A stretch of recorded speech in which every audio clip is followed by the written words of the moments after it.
the Treaty of 1851. That's the first treaty of Fort Laramie. But you can see in the north, the yellow part, it goes up to the Cannonball River. And that is where everything is happening right now. You can also see that big giant blob that's huge. That was originally what was promised to the Sioux tribes and the other tribes in the area. So the next slide. The next slide. Cool. All right. So there was another treaty of Fort Laramie.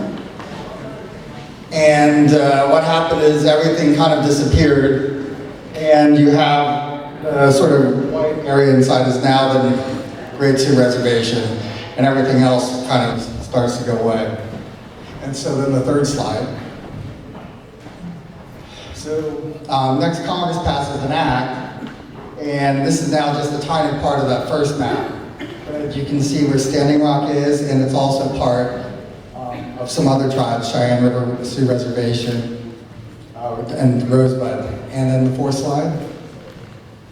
And as you can imagine, what also happened was during that time, there was gold discovered in South Dakota, so there was a huge land rush. And that's really pretty much where we are today. There we go. So the Missouri River, you can see where Bismarck is, the city of Bismarck. That's the capital of North Dakota. I used to work there, hard to believe. And it was actually like super cold. It's all true. There are two kinds of cold in North Dakota. There's freaking cold, and then there's mighty freaking cold. But as you can imagine, you've probably all heard that the pipeline was supposed to run north of Bismarck. And because of concerns about what it might do if it ruptured or broke, they decided, well, we can't have that. So the company moved the permits down to just above the yellow part, the Standing Rock Sioux Reservation. And then we can go to the next slide. So this is actually a really good map. And you can see the gray part on the bottom, that's the tip of the Standing Rock Sioux Reservation. But, I mean, the pipeline is really right there next to the reservation. And that's why the tribe is so concerned and upset. Because, the water flows down. The downstream is north to south. And so if there was a spill, everything that would get poisoned would affect the tribe. And we can go to the next slide. And this is just a bigger picture. Actually, I wrote all the states in. I hope I got them right.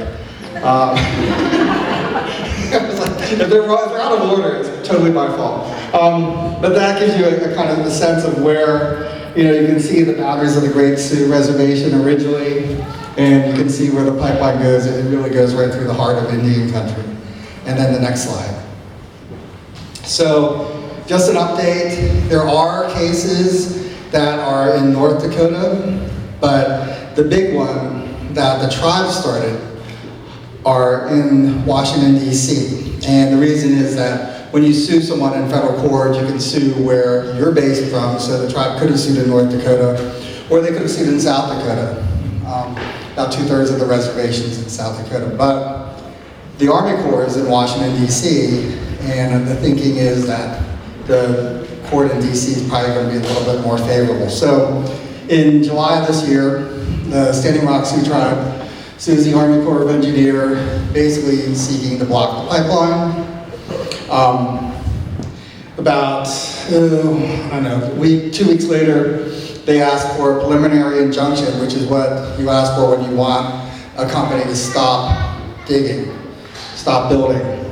And then a couple weeks later, a second tribe joins, the Cheyenne River Sioux Tribe, and they also were part of the original treaty. So we can go to the next slide. Right around that weekend, that was Labor Day weekend, that's when the bulldozers really started moving very quickly, and that's when they started going through some sacred burial sites, sites that involve the tracking of constellations, and just really super important, where some really amazing people and very powerful people were buried. And so the tribe went to court to ask for an emergency TRO, temporary restraining order. A couple days later, the DC District Court denied it, and then a few days after that, well, I should say, the first one, they partially denied it. What they said was there are some areas where you can stop, where we can stop, and there's some areas where it can continue being built, and that was bad. And then 3 days later, the court did its final order on the preliminary injunction, and it was really bad news. And as most of you know, shortly thereafter, probably 15 minutes, the Obama administration issued a press release through the Justice Department saying that they would ask the Army Corps of Engineers or direct them not to continue building on the Army Corps property, because that's where they have jurisdiction. So we can go to the next slide. And then after the tribe appealed the denial all the way up to the Federal Court of Appeals for the DC Circuit, the DC Circuit also affirmed that it would not continue the injunction, but it did say that they hoped that the spirit of Section 106 of the National Historic Preservation Act would, I would say, be honored. And that's really important, because part of the lawsuit involves that Section 106, and that's supposed to protect cultural sites and sacred sites. And the tribe strongly believes that the U.S. Army Corps of Engineers and the transfer energy partners, the Dakota Access Pipeline, they violated that. So even though the preliminary injunction has been denied, that case is actually still going on. So the very first page where they were asking for a declaratory judgment and a permanent injunction, that is still going on. Meanwhile, right after the DC Circuit ruled, the Obama administration again said, we're not going to allow the Army Corps to have the pipeline being built on federal land right next to the river or under the river. So there is no permit for that yet. And lastly, there was a meeting here in Seattle on October 25th, which I think is about a week ago. I was there, I should know, right?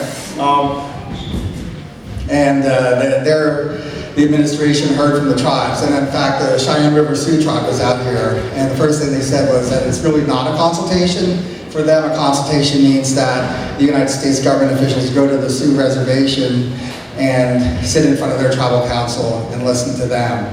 But in the meantime, what the tribes were joined, they were joined by about 15 tribes in Seattle, from all over Washington, from California, from Oregon, from Montana, from Idaho.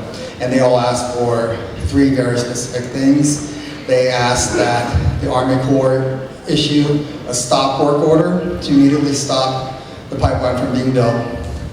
They asked for a change in consultation so that tribes have the right to be fully informed and have the power, they have to give their consent in order for things like this to go on.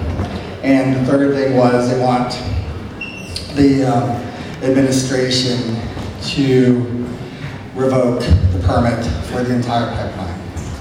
Yes, I'm almost done. So that's really where we are. And the big thing is what happens next. One thing I will point out, as I was looking at the letters that you can sign, they also asked the United States Justice Department to investigate the Morton County, that's the sheriff's office, to investigate them for pattern and practice of excessive use of force and unconstitutional biased policing.